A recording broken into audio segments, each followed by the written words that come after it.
All right, and here we go. The gang is all here for the first episode of the new year. It is January 6th, 2024. And this is the AEW Collision review show here on the Fightful YouTube channel. Rick Ucchino, Iridian, Fierro, Cresta the Star. So glad you guys are here with us on a Saturday night. The fighting is done, and now it is time for us to talk about the fighting. Iridian, we missed you. It's been a while since you've been on. How are you doing? How was your Christmas? How was all that good stuff? I know. I was on vacation in Mexico and it was beautiful. It was warm. And then I came back to Chicago and it was snowing. So disgusting. Just a cold bitch slap of reality right there. The disrespect, honestly. But I'm doing good. Other than that, yeah, I'm doing great. How are you guys? Oh, just living the dream. Cresta, the hair looks fabulous. Thank you. I've decided to be a muggle, and I think I'm going to be living the blonde gimmick. So I don't know what we're talking about today. I've never seen wrestling a day in my life. I'm so happy to be here. Thank you guys for having me. Oh, it's good stuff. Good stuff. We appreciate everybody who is in the chat, who is in the show. All 526 of you guys. That's amazing. That all of you guys are here with us on a Saturday night when you could be watching college basketball or the NFL or something. You're here with us, and we appreciate you for it. Give us a comment. Give us a super chat. Give us a humper chat. Our expert moderator, Drew, will be combing through all of them. He will make sure that I read all your super and humper chats before the end of the show. He will stay on my ass. We will not skip a single solitary one. Do us a favor, though. Give us a thumbs up on this video as well. The more engagement we get from you guys, the more our audience grows. We really appreciate that. And, oh, yeah, by the way, if you haven't noticed, this has been a crazy year for wrestling contracts and free agency already. And Sean Rossap is on top of literally all of it. So if there was ever a time for like a late Christmas gift to yourself, only costs $5, go ahead and subscribe to Fightful Select and get the latest. I'm sure probably by tomorrow afternoon, we'll get the next installment of the Mercedes Monet roller coaster that's been going on with everything involving her. We did not get her on the show tonight, unfortunately. We did not get her on the show tonight. I was hoping we would. We did not. But we got Ric Flair, though. We got Ric Flair to open up the show here tonight. He came down, so that was cool. We get Sting and Darby Allin versus the Workhorsemen to open this up. And I honestly loved most of the before match because once the match started, it was pretty much, paint by numbers. But I loved the Workhorsemen like opening up this, just knowing they needed to take advantage. They needed to go out there and make an impact and make a name for themselves. And they beat the hell out of Sting and Darby Allin before the match even got started. I thought that was great. However, once Sting was able to get in the match, it was kind of like a 2-hit combo and you're done. You're right. Like JD, he gets hit with hang on. Sorry. Let me find my notes. He gets hit with a sunset flip powerbomb from Darby. Sting comes in, hits the Stinger splash, hits him with a scorpion death drop. Darby takes out Anthony Henry on the outside. 1, 2, 3, all she wrote. The match was fine, right? This was kind of just like hey, Sting's here, hit this retirement tour, but this was still a nice showing, I think, for the Workhorsemen, and just them trying to make a name for themselves here a little bit. Iridian. Yeah, I think that the Workhorsemen knew that they had to come off right off the bat, with some pressure, because even before the bell rung, they're like, all right, steel chair, and we got to go after Darby, which is what they did. And at the beginning of this match, it was very Darby heavy, which is very unfortunate for him, right? This man gets put through the ringer 3 times a week. So, I mean, I guess the Workhorsemen were smart with that, but it was nice to see them. We are all fans of the Workhorsemen here. So it was just interesting that Ric Flair was out there the whole match. I think I'm just a little thrown off by him. I get it. The match was sponsored by like Woo Energy or whatever it is.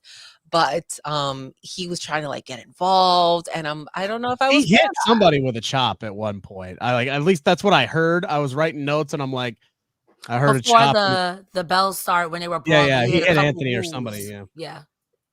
I don't know how I felt about that, but how did you feel about Ric Flair, Cresta? What's Ric Flair? I'm kidding. The Workhorsemen looked great. I agree with you wholeheartedly. I don't think that he added anything to the match. I don't think that he took away anything from the match, but I would have rather either him be like outside or on commentary, like doing something where he was focused. Kind of glad he wasn't on commentary. I will say that though. The match, like you said, was great. We love the Workhorsemen over here. Very smart to attack them before the bell, because we all know Sting and Darby Allin have plot armor. They don't take losses. Sting is impervious. The Sting hot tag proved it. Y'all hit Sting with a chair before the match started, and Sting just turned around and said, "What are you doing?" I mean, it was a good match. I love the Workhorsemen, and I love how they were really displayed and showcased tonight. I hope they get a win soon, though. Yeah. Yeah, and you bring up a good point, Cresta, and I think this is my biggest issue with what we have seen out of Ric Flair on AEW television so far. Forget everything about Ric Flair that, all the baggage that comes with him. He hasn't really added anything. It's like there hasn't been a point to him being there other than, oh, hey, you remember when Ric Flair used to wrestle Sting? That was great. Let's just keep reminding you guys that stuff used to happen. And hey, here's Ric Flair, and he's going to come down. He's going to get a few woos out of the crowd. And that's kind of it. It hasn't added anything to the story leading up to Sting's final match. It hasn't taken away anything, but it's just Ric Flair. It's like, hey, he's there. Like even in the promo segment, like that happened later where they're previewing this big Texas, tornado matchup that's going to be happening with the Don Callis family on Wednesday, which I'm really looking forward to. That's a match I wish we would have had tonight. But like Ric Flair cuts a promo, and then Sting comes in and says the exact same stuff that Rick did, only like 20 times better. And I'm like, do we need Rick there? Like, it's the nostalgia pop, baby. Yeah, that's it. Like I don't know. It's like, is it just because Rick is there for some sponsorships? Is that it? Like I respect it on this sense of everyone loves Ric Flair to some, or he's at least a recognizable name and face. Sure. I just wish, like you said, there was a direction where he was adding or doing something. Because like now that you bring it up, he really did. Sting said exactly what he said. Exactly. Verbatim. Just better. Bar for bar, so flow. Meanwhile, Darby's living his best life. Do y'all get a catch of Darby? Like he's trying to sit there looking stoic, Iridian, and then like by the end of it, he's finally just like, screw it. I'm just gonna laugh. I'm gonna smile. I'm gonna enjoy this. You know what I liked about this match was a lot of what happened afterwards. I feel like it's the Darby and the Sting World Tour, right? Like the kids are screaming their heads off for Darby. Everyone's got their face painted as Darby Allin. The kids are reaching for Darby. He's taking pictures. He's fist bumping. He's high fiving. And that's one thing that I really do love about Darby Allin is like he takes in the moment and he's really giving these kids their moment that they're always going to remember. And Ric Flair was off to the side taking a picture with somebody else, but which again, it kind of like throws them off. At least have the little trio go up and take pictures all together. But Darby and Sting right now are living their best lives, and I can appreciate that. Yeah, there was a great moment. It was blink and you'd miss it. There was that kid that was in the front row on the corner there that had like the really detailed Darby face paint. Like Darby went over and kind of pulled the Rey Mysterio. You know how like Rey goes up to somebody and like, puts his head on the kid when they're wearing the mask and this, that, and the other thing. Darby pretty much did the exact same thing with that kid. So I know that's going to be a cool moment that kid's not going to forget anytime soon. That kid's weekend, bro. He's the hero of the weekend. Shit, he made his 2024. Are you kidding me?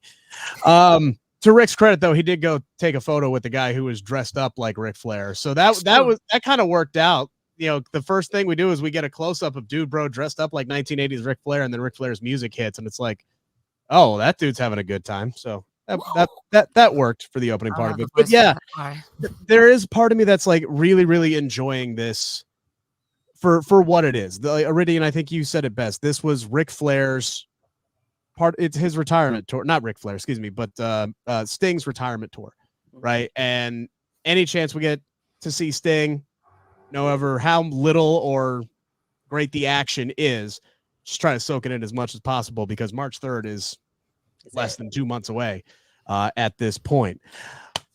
Let's talk about this Continental Crown Championship match, shall we? This one was absolute fire. Eddie Kingston versus Trent Beretta. This one, man, there was a point here, girls, where Eddie's in the corner. He's hitting the machine gun chops. Trent gets a little pissed off. He slaps Eddie across the face, and then Eddie returns the favor You want to talk about a receipt? He hits him with a back chop, maybe closed fist action there, right across the bridge in the nose. And Trent was bloodied badly. Dude, bro, rose to the outside. He gets up. It is trickling down his nose. It is up in his eyes at this point. They had a great shot in the crowd at one point where Sue, Trent's mom, is like holding up some Kleenex, like she wants to wipe her son's face off. You know, like, come over here and do the whole, let me clear this off for you. That looked like what she wanted to do. But this one was, these two were laying it in tonight. There's a lot that I really, really enjoyed about this matchup. Obviously, Eddie getting the win here a little bit later on. It took a lot to get there.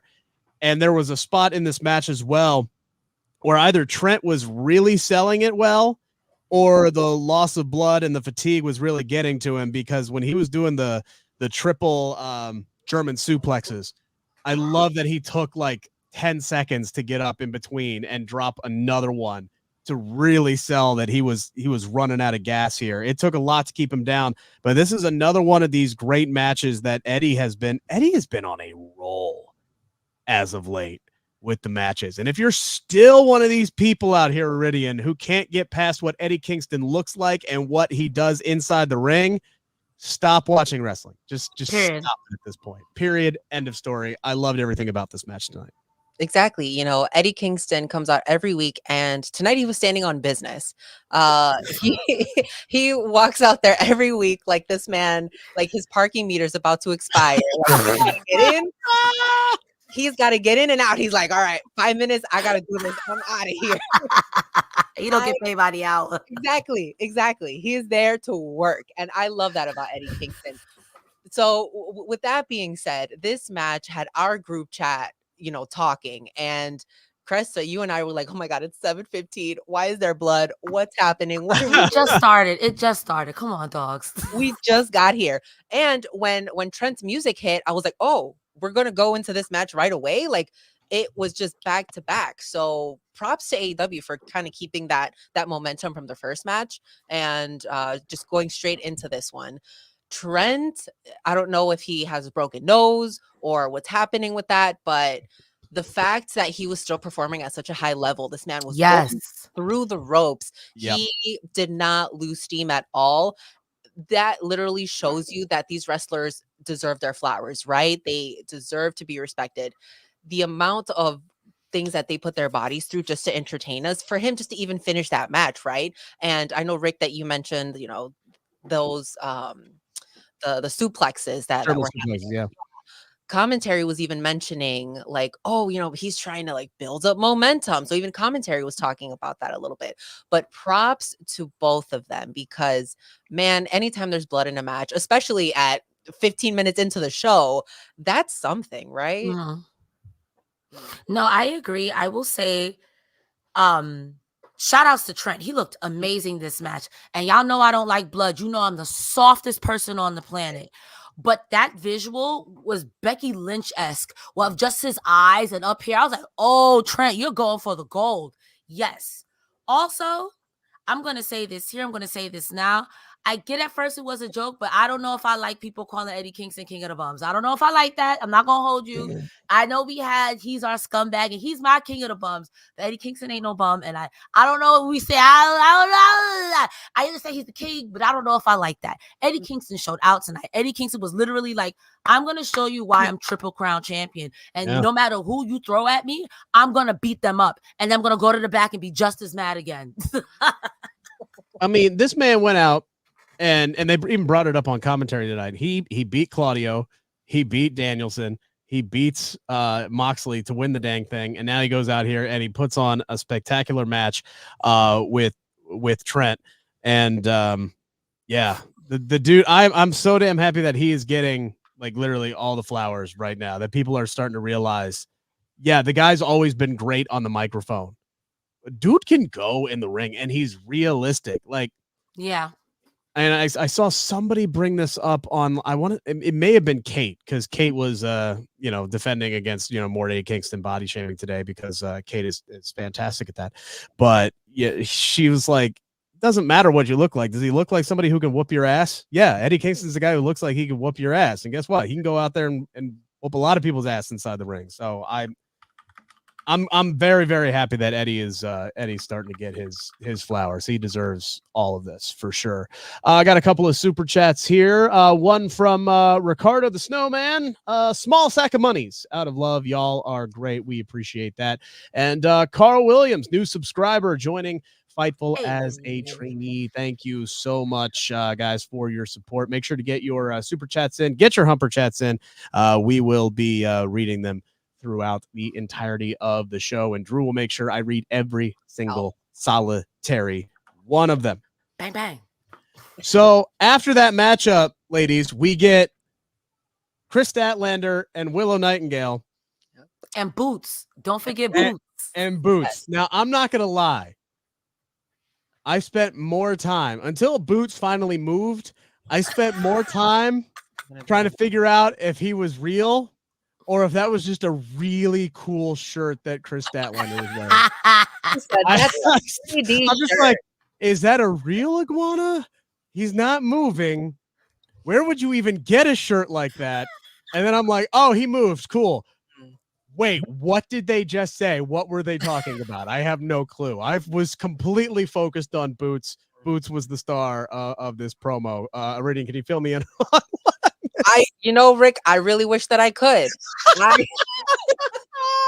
I was looking at Boots and I said, oh my God, Chris Statlander is a reptile girly. Me too. I was like, where can I set up a play date? I have a turtle. She's giant. I'm sure that her and Boots would get along great.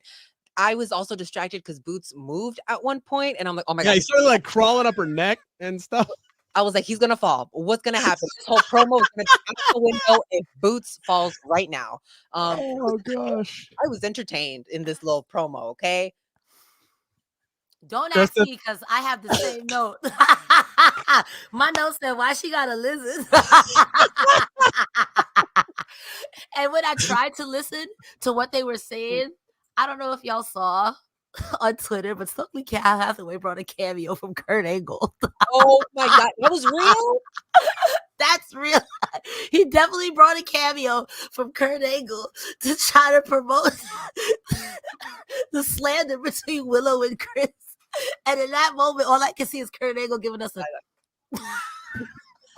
So, wait, okay, hold on. Dylan Matthews is calling me out in the chat here. Is Boots not an iguana? What is that thing? What I don't know. It's a lizard to me. A lizard, right? It's just a lizard?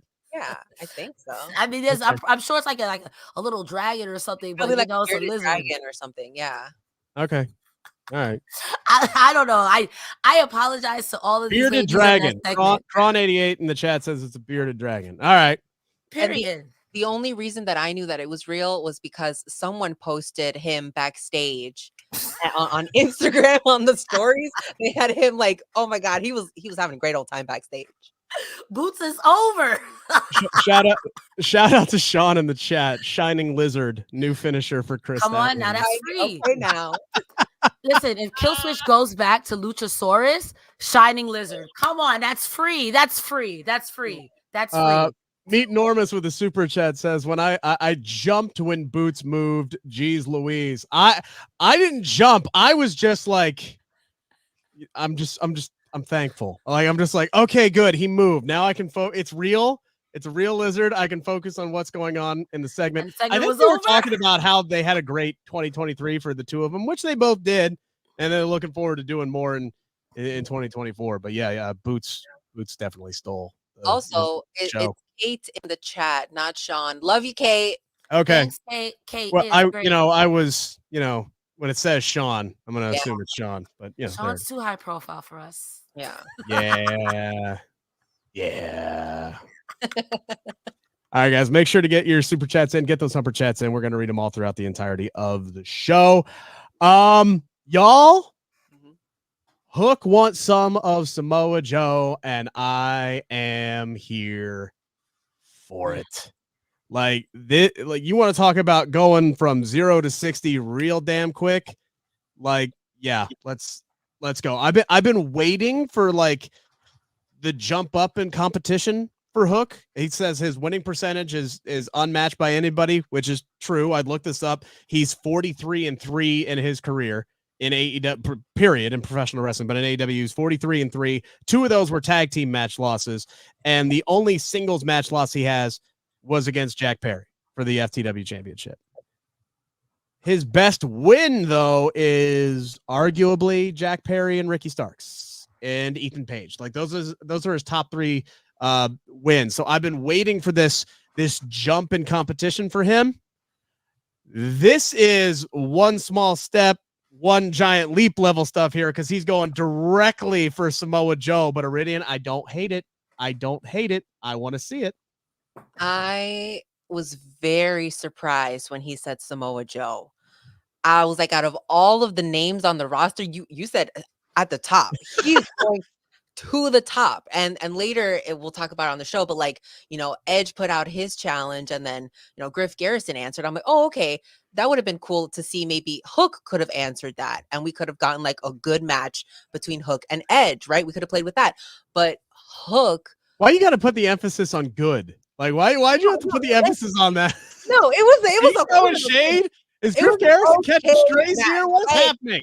We'll talk about not Jungle Boy when we get to that. Come on, all right. We will talk about that when we get to that. But Samoa Joe, I was like, immediately thought of Cresta. I said, Samoa Joseph? There's no way.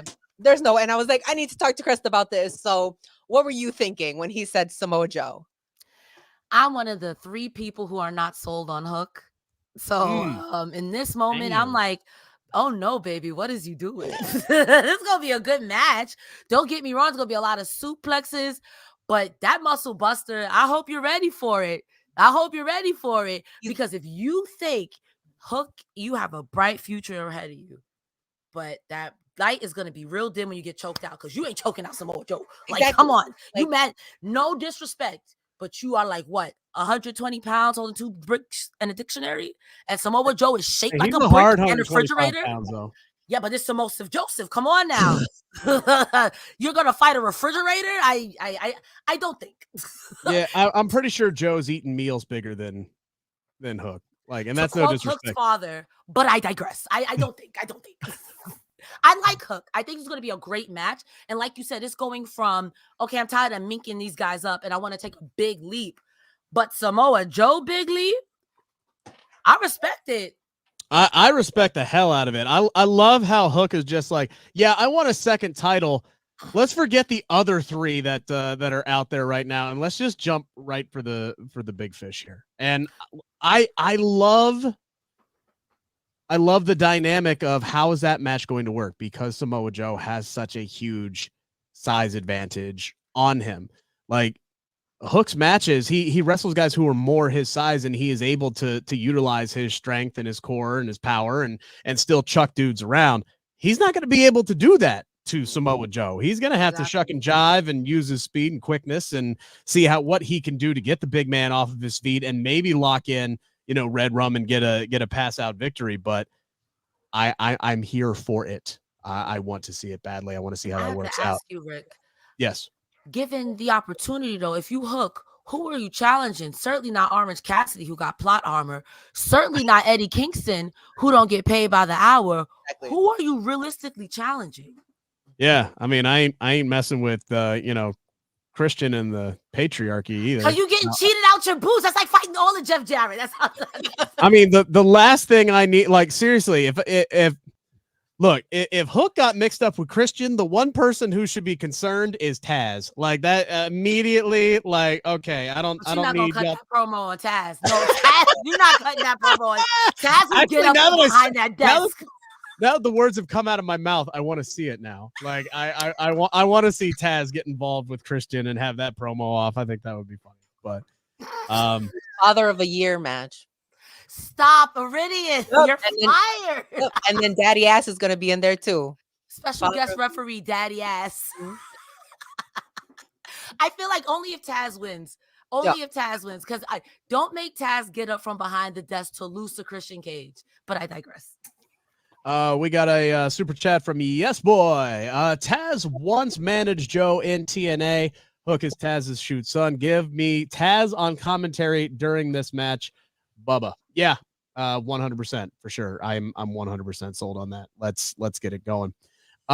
We got Ricardo the Snowman with another Humper chat. He said, think about this. Many of those little ones are going to cite OC as the reason they became a wrestler. That is great to ponder. That's all right. Cute. Yeah. We got a tag team match. Commander and Brian Keith versus the Undisputed Kingdoms, Mike Bennett and Matt Taven. I thought this was a really good match. Like it was more of a sprint than the marathon that we saw at the end of the night tonight. But, with it being one of those, hey, get a draw, maybe earn yourself kind of challenges with the 10-minute time limit there. Commander and Brian Keith took these guys to the limit, but I did think that this was a nice win tonight, Iridian, for Undisputed Kingdom to kind of solidify themselves as the tag team champions, considering the way that they won those titles with Wardlow or whoever hit, MJF with a lead pipe to win basically a handicap match. So this was a nice little, let's get off on the right foot as the tag team champions kind of match. Yeah, and I'm glad that they picked up the win. And now every week they need to come out here and do bangers every week, because they need to really, like you said, solidify themselves. Because for weeks we saw them just take advantage of people backstage, really just beat them up, being the devil's workers, right? So they need to just show up and show out now. And I really liked this pairing of Commander and Brian Keith. And let me just say that Nigel found a way to talk about Bryan Danielson every match. Like, and this one, because they were both, there was another guy in there named Brian, and he was like, maybe I don't know what he said, but because he was probably offending Bryan Danielson, but he's like, they spell their name the same way. And I was like, sir, it's not that serious. Please relax, Nigel. Yo, when I grow up, I want to be as big of a hater as Nigel McGuinness, bro. I'm so sorry, but every match he had something to complain about. Daniel, you got me all messed up. I'm so sick of Nigel McGuinness in the best way. My first note literally to this match was, it's not a squash, and it was really, really good. Yeah, this was a Brian Keith showcase. Commander was really good. But Commander is good regardless. I think Brian Keith, the last 2-3 weeks he's been on AEW TV or Ring of Honor TV, has been fantastic. I want to see more of him. I want him and Adam Hangman Page and some cowboy shit. I don't care what we got to name that, Staples. I don't care what we got to do. Gunslingers, Gunsmoke, I don't care. I need that expeditiously.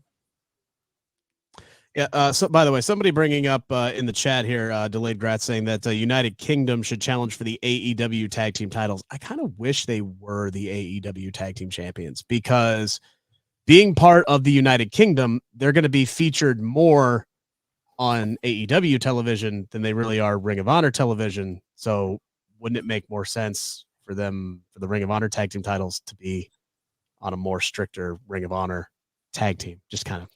Yeah, you can't win them all. Apparently. Isn't there like all of this weird stuff happened in Ring of Honor? But I agree with you. This should be a storyline for Ring of Honor. And I think that had it not been for Adam actually getting injured and Max and that whole storyline, this might have played out differently. Yeah. But then we get back at what happens with Ricky Starks and Big Bill, who the chemistry, the big man, little man is working great. So I wouldn't want to take it off of them. But at the same time, what are we doing? I agree with you wholeheartedly. This is a very Ring of Honor. It goes back 20 years or something, whatever it is, kind of like Eddie Kingston and Claudio Castagnoli. So it's like, this is a great Ring of Honor storyline. We're privileged to see it on AEW television, but this is a great Ring of Honor storyline. Yeah. They may be taking those tag team titles, by the way, off of Ricky and Big Bill, because as we found out next week, we're going to be getting what was the stipulation? It was a no DQ match, right? Is that's basically what they said? A street fight. Street fight is what Big Bill said. So it is going to be Ricky Starks and Big Bill versus Chris Jericho and Sammy Guevara. And which was received with boos. If you guys heard the crowd, everyone was like not for it. We brought that up 2 weeks ago, Cresta, when we were on. We brought that up like as a joke. as a You're possibility, jinxing as just like a was just yeah, goofing. they can always turn Sammy back to babyface again, ha ha ha. And then I'm like, oh my You know, god, I do remember this because I made the Big Show joke, talk about how he's been everything in like the course of 2-3 years. yeah, Listen, it was funny just a at quick first, but not anymore. flyby mention. It was just a quick flyby mention, and then as soon as Sammy came out to help out Chris Jericho, what happened, Krista? I immediately, in all caps, I'm like, holy shit, they actually did the same. Of all of our ideas that we pitch on this show, Mm. that's the one you listen to. We was memeing. All right, so what are we thinking about the possibility here of Bullet Club Gold and the Acclaimed joining forces to go up against the Undisputed Kingdom here, Iridian? This is something that Anthony Bowens is like, hey, think about it. Just think about it. Just think about it. It makes some sense. The 6 of us together against the 4 of them, and one of them can't walk. This is yeah, I'm just saying. This was interessante to me. Austin was over there like, you know what? That kind of makes sense. And it made sense. It made sense to me. So why not? Anthony Bowens was like, hey man, we need to start a faction. What would as soon as they said that, I'm like, all right, what would the name be? Is it Bullet Club Gold with the Acclaim? Like what are we thinking here? Which leave it in the comments what you guys think that faction should be. But I don't hate that idea. I think they would work well together. Cresta, what do you think? There are 2 groups that you need a super faction for. 3. The Don Callis family, anything involving Jeff Jarrett, and the patriarchy. Because they're going to come with 50 people. And if this was WWE, it'd be the Bloodline because there's always another oos. They're going to come with 50 people, and it makes sense.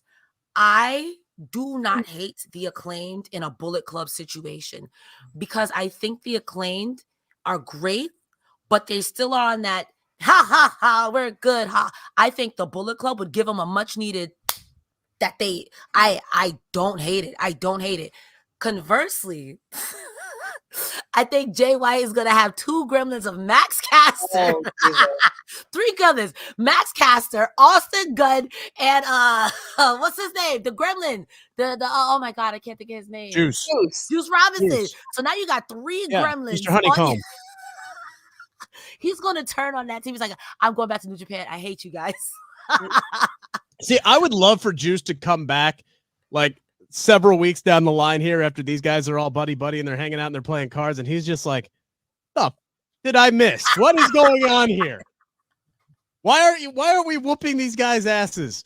Some of the good ones I'm seeing in the chat. Where was it? I lost it. Snip Gang. I think Snip Gang is a good one.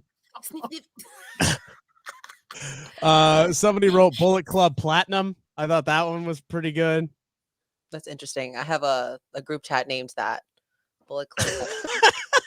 I was thinking the acclaimed gun club or something like that, but you guys are way more clever than I. Mm. Oh, there's some good ones here in the. I bet you the chance would also be incredible. Whatever they come up with. Shooting scissors, bang, bang, bang, bang. Somebody said, "Are you ready for the new DX?" Jesus. Yeah, I don't care how many times I got in trouble for that. Yeah. It's gonna be good. I mean, have to be Look, anybody who grew up watching wrestling in the 90s got sent to the principal's office for crotch chopping. Okay. And the new generation is about to get sent again. They already are for Scissor Me Daddy ass. How about the Golden Ass Boys? Can we go with Golden Ass Boys? The shooting ass boys. Don't let Danhausen see this. Shooting ass boys. Oh my God. I don't even know how we can just continue with the rest of the show. I think we should just close it off on shooting ass boys. Good God. Good night. Good night. We don't have an ad or anything. We do. I'm looking for it. I think we need a clean break after shooting ass boys. Hang on. We'll be right back. Hey guys, I'm here to tell you about betonline.ag, the official betting partner of Fightful. It's not just an online platform. They've been trusted for over 25 years. They boast a focus on the player approach and have built their reputation on offering their clients nothing but the best, from cutting-edge technology to enticing promotions and the latest sports betting odds. Whether it be wrestling, MMA, boxing, or football, baseball, basketball, or racing, anything you can think of, all major sporting events are covered by betonline.ag. Fast payouts, highest credit card acceptance industry-wide, safe and secure online environments, and their live betting feature allows you to bet on your favorites weekly and easily and in real time. betonline.ag. That's where we're going at Fightful. That's where we suggest you go as well. That's where we get all of our odds at. betonline.ag. Only bet what you can, and please bet responsibly. Dude, these ones that keep coming in the chat. I know. Right? I'm looking at them. The ass claimed gold. I'm immature. I have the maturity of a 12-year-old. I'm dressed like a literal clown today, please. Oh my God. Oh, Lord. I mean, honestly, anything with Daddy Ass, The Acclaimed, and Bullet Club it's going to be really good no matter what. Whenever they get into the ring, the Scissor Me Bang Bang Gang, that's gonna go. The crowd is gonna lose their minds. Okay, that's it. That's literally it. Scissor Me Bang Bang Gang. That's literally it. Do we have a Bluetooth ass? We don't. Not I might play week. one anyway, but right now we don't. Let's talk about not Jungle Boy. Okay. You can't say that. Yep. Adam Copeland came down. First time we've seen him since he won the TNT championship and then lost it like 3 minutes later, is what I believe the AEW website says, thanks to Kill Switch. Ain't nobody can get that man's name right since they renamed him. Christian has screwed it up multiple times. Now Adam Copeland has messed it up. Nobody can remember this man's name is Kill Switch. Anyway, Adam Copeland says that he should get an automatic rematch as the former TNT champion, but he said, you know what? I'm willing to work my way back to it. And he issues a what did he call it? A Copeland challenge, which is a Copeland challenge, yeah. Copenhagen. Is that what you just said? That's what I just said. Don't listen to me. The Copenhagen challenge. And we get not Jungle Boy Griff Garrison, who comes down to the ring. He gets on the mic and boy, oh boy, he says, now there's probably some people out here who are going, who the fuck is Griff Garrison? And yeah, pretty much a lot of people in the crowd were. I mean, seriously, back when it was the Varsity Blondes, right? Like it was, we knew who Brian Pillman was. There were a lot of people who liked Julia Hart. And then it was, oh yeah, who's the other guy? The other guy was Griff Garrison. Okay. And he's come a long way. He gets in the ring and Adam Copeland's like, hey, I like you, but let's baby steps here. This is a bigger gap than Hook jumping up to Samoa Joe. Let's just, take a break, pump the brakes here. Griff Garrison smacks him across the face. And he was like, you know what? I like you even more now, but now I got to put you over my knee. I was expecting this to be a bit of a squash, but Maria Kanellis is out there. They play the number games with Cole Carter as well, allows Griff to kind of get the upper hand here a little bit, gets a bit of offense in here. I'm not going to say that he really kind of shined in this match, but he didn't look out of place. This is a tough spot for him to come in, and obviously the biggest match of his career. I'm ecstatic for him that he got this opportunity to wrestle Adam Copeland, because not everybody's going to get that. And this is part of the reason why I love this direction, that this is what they were going to go with, to have Adam earn his way up to another match with Christian. I'm ecstatic that he might get more of these matches with some of these younger guys on the card who are going to get their kind of sink or swim moment and get in there and have a dream matchup and get to learn firsthand with a guy like Adam Copeland in the middle of the ring. So there's a lot to like about what we saw here tonight. Adam gets the win. He ends up spearing Cole Carter out of his shoes after the match. Maria looks on incredulous. I don't know why. Like, she didn't know that this was going to happen, that her boys were going to get their asses whooped. But regardless, look, this was fine. This was a fine matchup tonight. But I think this is the start of something that could be really beneficial for a lot of people in the locker room, Iridian.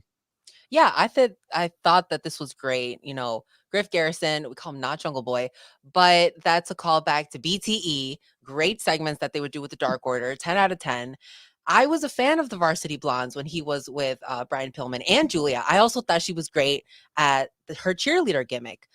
We didn't get to see it for long because then she is now the head of a faction.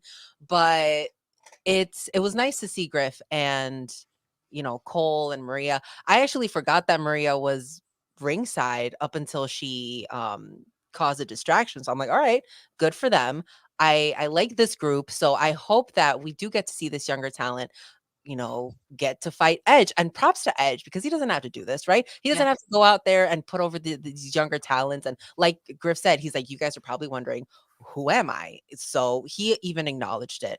I thought it was good. Hopefully going forward, we get some different names, also younger talent. I hope we don't get like Jeff Jarrett. Please don't answer this. This is not a challenge for you to answer. Okay? Why was I thinking the same thing? Like, Jeff Jarrett, don't you come out here. Don't you come out here. Stay in the back.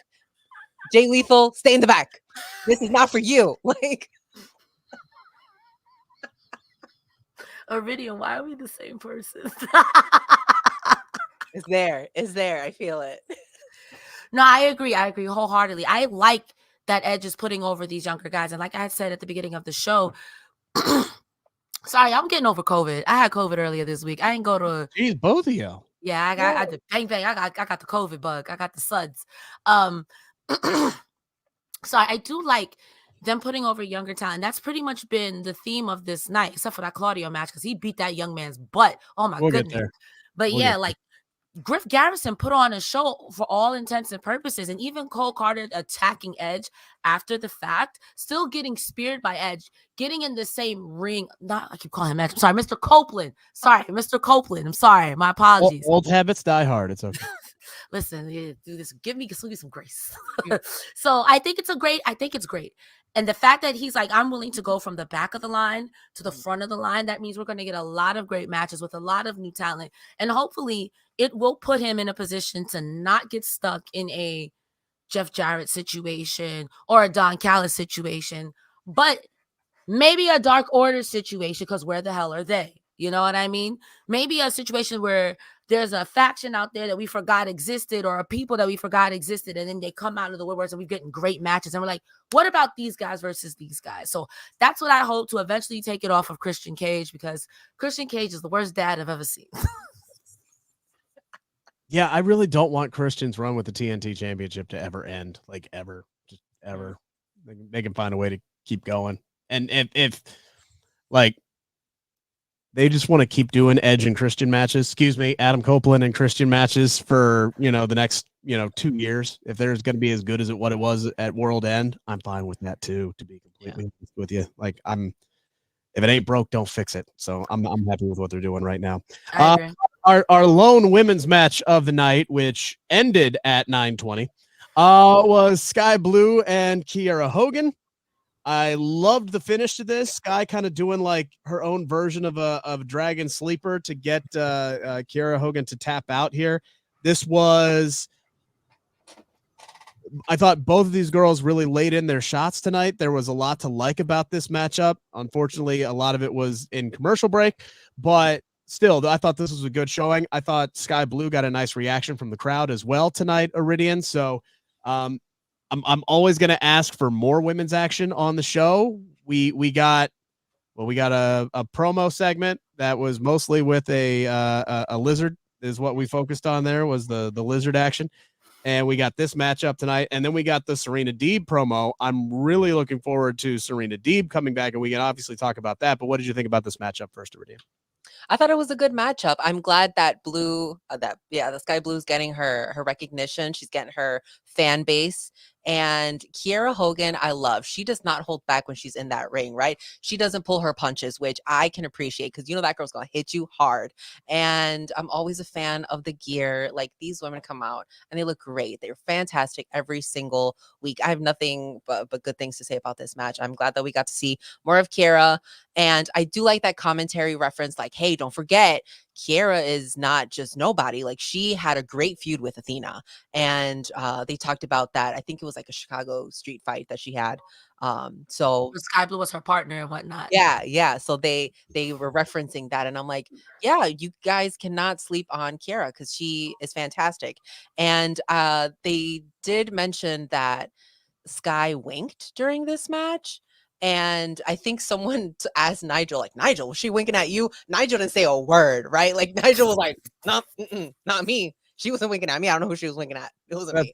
That's funny because we got a super chat here from Patrick Moore. Said, could Skye Blue's subtle winks to the camera mean she still has a little light in her soul, like she's not all in with Julia? I honestly have no earthly idea. Cresta, any thoughts? I would like to believe, because I'm a long con kind of girl, I would like to believe that Skye Blue was like, in order for me to get what I want out of Julia, I gotta become a monster in order to kill one sort of situation. Get real close with you and like slowly like this, and it's slowly like shortly like a snowball effect. Get close, get your trust, get my reps in, and when you least expect it, I'm taking your TBS title from you. That would be a really cute feud. I don't know who would win in that situation, but it would be a nice culmination leading up to things. And it could be like Skye Blue has to get way more ruthless in order to beat Julia, and maybe she doesn't win, and you did all of that to be a jerk for what? And then that makes you face turn again. I don't know. I can see it. I think the other aspect of that could be, hey, Julia's red hot right now, Iridian. Let me ride her coattails and get myself more over, with the audience, shall we say, and up my status here. And then, when fans love me more, then I'll attack Julia. Something like that. I hope that's not where this is going. I hope that she is a loyal follower of the House of Heart. Okay. I hope that, Skye really was like, oh my God, or brainwashed. I need her to be brainwashed to be in this faction. So I don't think that she's going to be the one to in the future. I mean, she might challenge her, who knows, but I don't think she is going to be the one to take that title off of Julia. I don't see that we have seen that competitor in the women's roster yet. So I agree. Yeah. Well, hey, there's a lot more talent that could be coming. You could have Serena Deeb be the one who takes it off of. I don't know about that. Off of Julia Hart. I don't think, I'm going to be real with you, and this is just me because I cover Impact.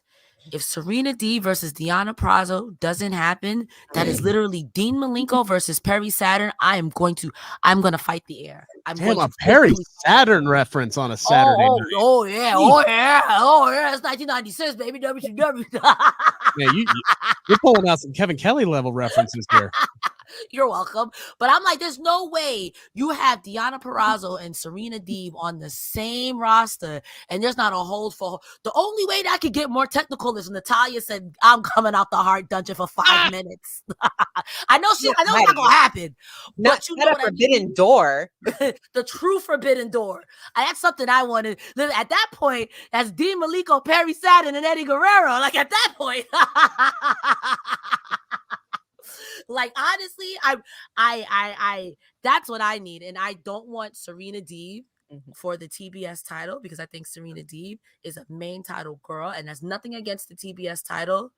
But if Serena Deeb goes against Julia gonna have to cheat that girl out her boots, because Deeb is gonna she gonna twist that girl like a pretzel. She gonna have to cheat. She gonna cheat that girl out her boots. And I'm not saying Julia done got the stones, but I think even if you missed the Deeb, she's still gonna choke you out. I'm glad that you bring that up though too, because just you saying that the absolute no nonsense style that Serena Deeb is coming off right now, like, just all about let's get in the ring, let's settle this business, prove who's the best, going up against Toni Storm, who is all about that bullshit right now. Like, that is a combustible combination that I need to see, Iridian. What a combination. That would be a combination. And you know what? The women's roster right now in AEW, it's building up, right? Yes, there's a lot of momentum there. For sure. We're getting Thunder Rosa back. We're eventually getting Britt Baker back. Jamie Hayter is going to be, fully recovered soon. Like the amount of star power that we are about to have, it's going to be insane. And now with Deonna, maybe possibly Mercedes Moné. Who knows? This roster is about to slap. I mean, it already slaps, right? But we're about to have it at like a capacity that it hasn't been yet. So it's going to be good. And we got, Laurent Ford here with the super chat saying good match tonight, but this Collision card really could have used a second women's match tonight. And look, I 100% agree. Like there's a lot that is building up. Everything you just said, all these women who are coming in.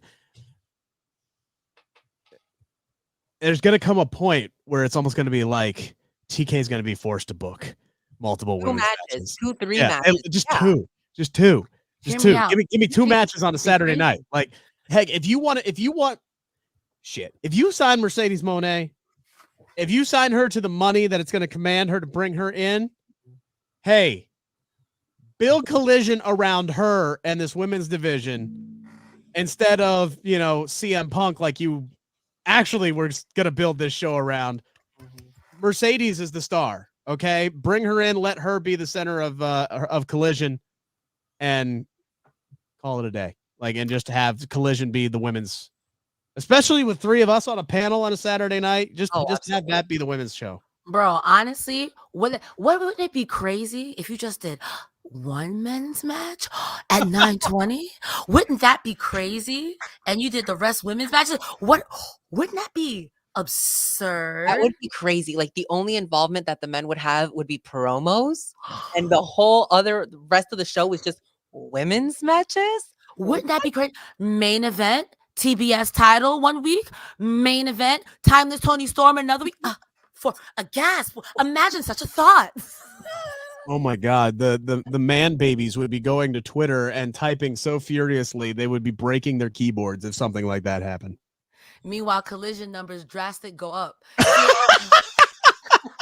It's gonna be Barbie movie, Taylor Swift concert numbers. All right, like those are the levels we're gonna be reaching. You could be mad, but I bet you're gonna tune in at 9:20 to see your men's match. And it's Eddie Kingston every week. I'm sorry. No, we don't make the rules. We don't make the rules. It's Eddie Kingston at 9:20 every week. We do have a super chat here from Johnny Hirschman saying House of Black versus FTR, DG, and Mercedes. Oh. She is friends with FTR. I'm with it. Look, honestly, if Mercedes gets on this roster, there's so many places that you can put her in. There's so many matches already that are lined up for her. Like there's that Willow rematch that she's got to have. Oh, that's slam dunk. That's money right there. Deeb, Purrazzo. If I'm not sure if Taya is still with AEW, but Taya versus Mercedes, yes, I need an almighty need. Am I the only one that wants to see Mercedes and Saraya? I would like that because that history, and I wasn't here. The story's built there, right? It's all there. I will say though, from the outside looking in, again, I think that where Mercedes is and where Saraya is, Mercedes gonna beat Saraya up. Mm-hmm. That's just me. I'm telling you, the possibilities are endless. Mercedes Moné versus Mercedes Martinez, like. Amazing. Sponsored by Mercedes-Benz. It writes itself. Book it, Tony. The meat division sponsored by Arby's. It writes itself. Come on now. I mean, you're gonna have to sell some sponsorships to pay for Mercedes' contract. I mean, damn. I thought I read somewhere. Know it? Yeah, I thought I read somewhere that don't they may have a brand deal with Woo Energy where it's very lucrative for them. Like I thought I read that. I could be wrong. I don't know how to read. I don't know how to read. So look, Tony knows how to play this game. All right, at least he should. I mean, look at the NFL, for example. The Bengals went out, smaller market team, signed Joe Burrow to this $300 million sponsorship, this $300 million contract. And all of a sudden, everything surrounding Paul Brown Stadium, Paycor Stadium now is sponsored out the ass. They have an official chili. They have an official laundry service. They have an official pay service. They have official everything. If you can sell it, sell it. Make your money, TK. I respect it. Listen, You, Tony, you know, if you you need know how any, to play the game. You're with the Jaguars. You know how to Hell, play the I know game. that they need a popsicle sponsorship now that they don't have. you So can't do that. we need to get new popsicles. All right, these were bangers. You know what? Y'all could sell all black popsicles for House of Black so you could spray the mist of someone's face. If you blackberry, these are $1 million items For free. or free. This is why, look, marketing. This is where we all belong. It's marketing. Marketing. We got Claudio Castagnoli on the show. He beats the ever-loving crap out of Andrew Everett. That poor man. Which is wild because I saw this match advertised and I said, who is Andrew Everett? I said, is this man signed? Where's this man from?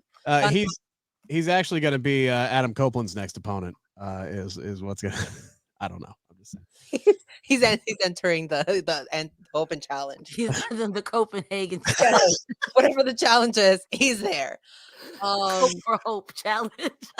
He came out in his little Big Show outfit, and then commentary was like, "Oh, yeah, he's 7 feet tall." And I turned to look at the television, and I see Claudio towering over him, and I said, "Where are the 7 feet?" Either Claudio's 9'9" or ain't no way. No fucking way. I was confused. I said, "Commentary, be so serious right now." Apparently, it's because they did say on commentary that he had injured his leg or his knee, Yes. and his mindset changed from being a high flyer to I'm a giant. Which I'm like, okay, I feel see that. it. But I that just don't work against Claudio because he's 9'9" in real life, though. Yes. This match brought to you by the Mental Health Hotline. Make sure. You can't say that. There are people dying, Kim. That's my answer. There are people dying, Kim. You can't say that. Oh my God. I felt so bad for him. He got swung around. I was dizzy. Imagine being a giant and getting swung around. I felt bad for him because he messed up the finish. He misfired on the flip. It was so clear as day that Claudio was loading up to just drop that man with what would have been a fantastic uppercut. And he just fell short on it. Good on Claudio for being the vet. Not for just falling short. I will say that was a Freudian slip. I'm sorry. The only way that would have been better is if Claudio Castagnoli, instead of waiting for the uppercut, saw that he was going to biff it and hit him with the, why would I stand there? Why would I stand Leaving. He was total pro, though. He just picked him up, put him in the neutralizer, and then he's like, you know what? Nah, I'm hitting you with something. And then just drops his ass with the lariat. It's like, welcome to the big leagues, Rook. But Claudio did challenge Hangman Adam Page for Homecoming on Wednesday. So I'm giving as a schoolgoer for that one. That is really what this match was about, right? Was the fact that Claudio challenged Hangman. And the whole time you're like, oh my God, I'm going to see Claudio versus Hangman. That's wild. It's going to be so good. That's a popcorn worthy match. I'm going to be sad. That's going to be a good match because Hangman is pissed. He's full of piss and vinegar. He's back to alcoholic days, Hangman. He's mad. He came in, I don't care. I'll fight you. I'll fight your mom. I'll fight Stokely. I don't care. Like, he's mad. So versus Claudio, who just wants to fight all the time anyway. Claudio is in beef in life with Eddie Kingston. So you already know how he give it up. Both those dudes need a big win too. Like this was child's play tonight for Claudio. Like, it was almost like, hey, we need to give him a win, any kind of win. Let's see who's sitting in catering right now. Oh, cool. Abbott, get your gear on and go out there and, get your head stoved in for a couple of minutes. But I'm looking forward to Wednesday for sure. Our main event, ladies, FTR, House of Black. They got about a half hour tonight, entrances included to dive into this one. And this one got personal because Dax had his family sitting at ringside, and there were several times there where Malakai just trying to play the mind games, right? Because I love that's what Malakai does. All right, he's trying to get inside the head of Dax. He wants him focused on other things, and yeah, Dax wasn't taking that too kindly in this matchup tonight. I thought FTR had this thing won when they hit the shatter machine. Great save by Malakai Black coming out of nowhere. Great camera work. So you didn't see him until the absolute last second. He gets a spike pile driver on the ring apron for his trouble. Brody comes out. He's looking like he's going to make the save. But then we get Danny Garcia. Takes him out with a chair. Dax gets in the ring. He gets a curb stomp. He gets a power bomb. But he's able to roll through, roll up, buddy. Gets the 1-2-3 for the win. And then afterwards, House of Black just whoops all the ass in the ring as Julia rings the bell and smiles. This was a really, really great closer to the show tonight, Iridian. Yeah, I think this match got better as it went on. I feel like I wasn't as invested when this match started. I'm like, all right, okay, it's gonna be a good match, but right down to maybe like the last 10 minutes of this match, I was here for it. They had some really, really great moments. Buddy Matthews breaking up that pin with the knee from the top rope, that was good. The double knees from House of Black onto Cash, then into the announce table, also great. Malakai beefing with Dax's little girl, I lived for that. I thought that was hilarious. I actually could have done more with that if we went into that a little deeper. I thought that was great. Malakai taking the pile driver on the apron. These guys were not holding back. That was wild, right? I was so shook. But Danny Garcia coming out to the aid of FTR, I was very intrigued. I'm like, okay, Danny. And I love that it made sense because he had beef with Brody from the Continental Classic. I'm like, all right, cool. We're taking a storyline that we built a couple weeks ago, and now we're putting that into play. And I loved to see that. I really did. That's what these tournaments, that's what the point of a tournament should be. It's not just, hey, let's throw a bunch of people together so we can get a winner and they can rack up a couple of wins. No, they're battle royals and tournaments, Cresta. They can be used to drive multiple different storylines, and I love how successful the Continental Classic was in doing that. Yeah, having Daniel Garcia come out at the end to be the equalizer, when one of the things House of Black kept saying is that you guys don't have any friends. Nobody likes you, FTR, because you literally squashed everyone in the tag division. Nobody. Dax, your family don't even like you. And let me tell you something about Malakai Black.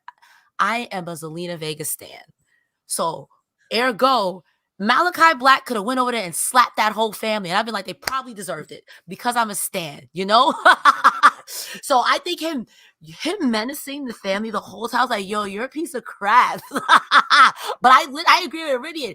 He could have went over there and been more of a piece of crap. Like walk up to the daughter like, hey, what you gonna do? What you gonna do? Like, but again, I'm a stan. So if I'm a Zelina Vega stan, I'm a Malakai Black stan. So I'm an apologist. However, now, like you said, with the Continental Classic being done and him having Daniel Garcia having beef with Brody King, this is the great way to say that, yo, we may not have friends, but a lot of people don't like you guys either. Correct. And enemy of my enemy is my friend. So it's just as many people don't like us. Remember when you were spitting in people's faces for weeks? So it could work out. And I like Daniel Garcia with FTR because I think it'll give him a much needed edge that we wanted from BCC, but BCC is full right now. And if I'm Garcia, I don't want to be Willie Yuta getting slapped around for free. I want to work out, but I'm like, I don't know about all of that. And FTR, I feel like will give you the same results. Without getting beat on national television for free. You know what I mean? They're gonna beat you up, but not on national television.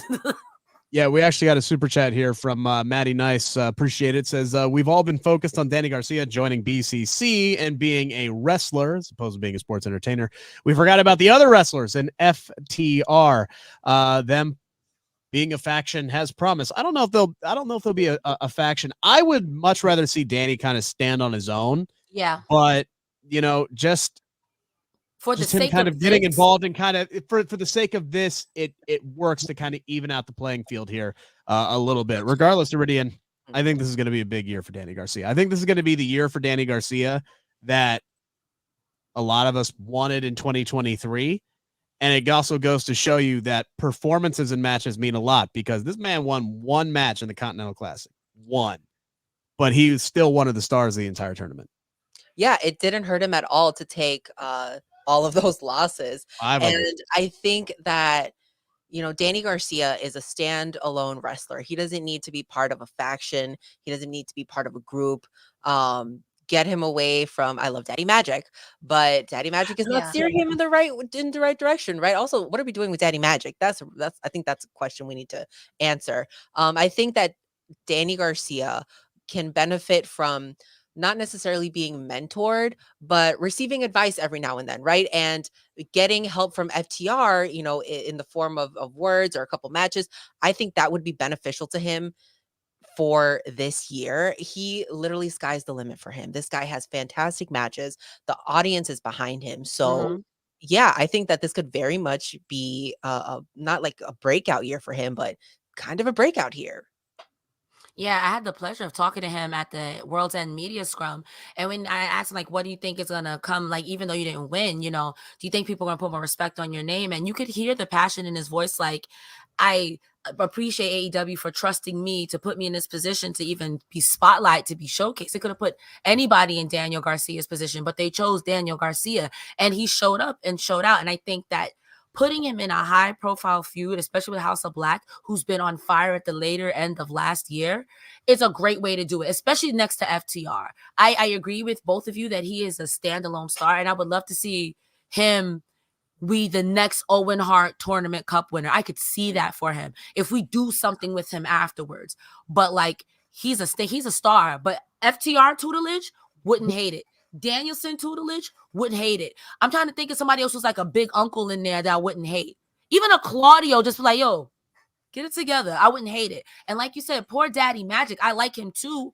But what are we doing with JAS, not JAS? Because these guys are great, but what are we doing? I would love to see 2.0 get back together. I think that's what they were. Yeah, 2.0 was what they were, right?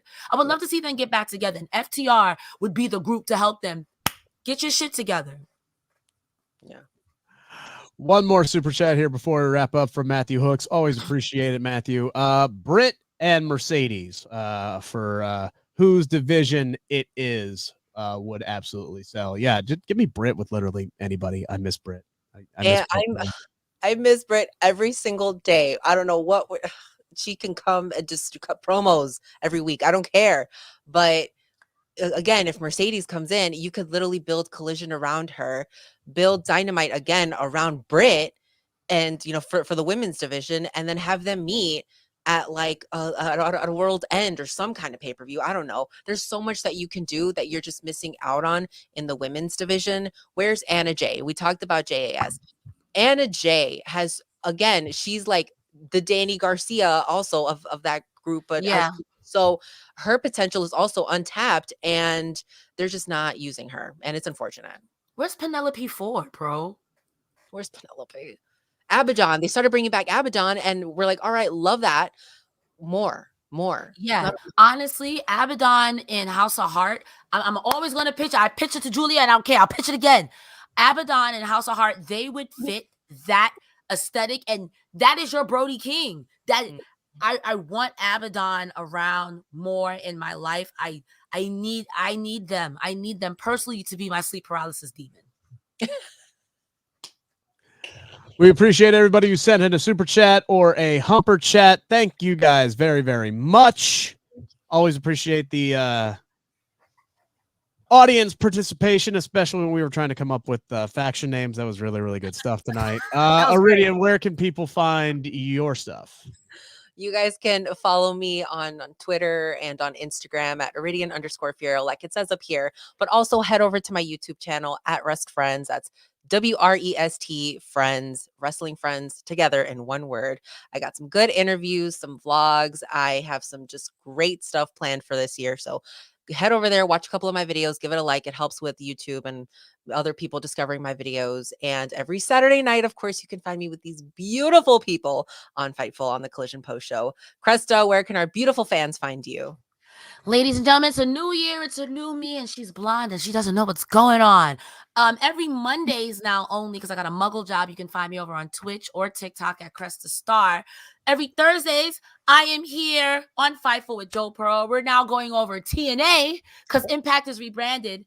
Next Saturday, I won't be here with our colliders because I'm going to be doing Hard to Kill. I'm sorry, you guys. But every other Saturday, I'm here with Rick and Iridian covering everything on Collision.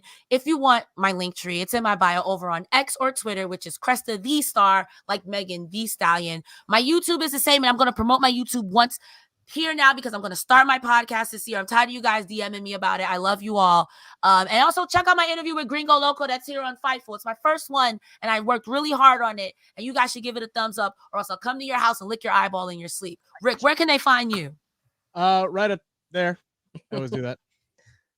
On the X or Instagram, right there at Rick Uccino. That is the one-stop shop for all my work, whether it's these, review shows that we do here on Fightful on Saturday nights, or my work for Sports Illustrated, or my work for SB Nation. If you're a fan of women's wrestling, I'm not going to say who because I don't want to jinx it, but I'm going to be talking with somebody who I think is going to have a really big year in 2023 in WWE this week, and that will be written up for CagesideSeats.com ahead of the Royal Rumble. So y'all want to follow me, make sure you do not miss out on that. Thank you guys so much for being involved in the chat. Make sure to give this video a thumbs up. We greatly appreciate the audience participation, and we will be back. Some form of this panel will be back next week after Battle of the Belts. We get Battle of the Belts next week. Those are always fun. Take care, everybody. Hard to kill. Have a great weekend.